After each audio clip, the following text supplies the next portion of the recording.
Hello, Infant 3. Today is our last activity of Unit 5. It is time to say goodbye for Unit 5.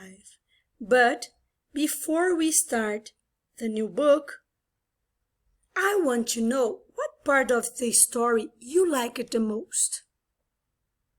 You don't know? Read your book again.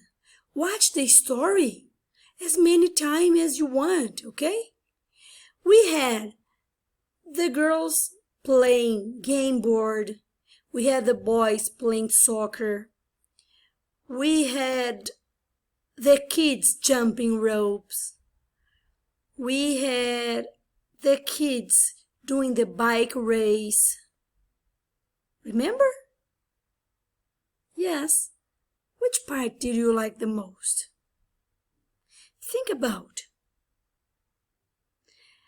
Now, open your book and draw the part of the story that you like it the most.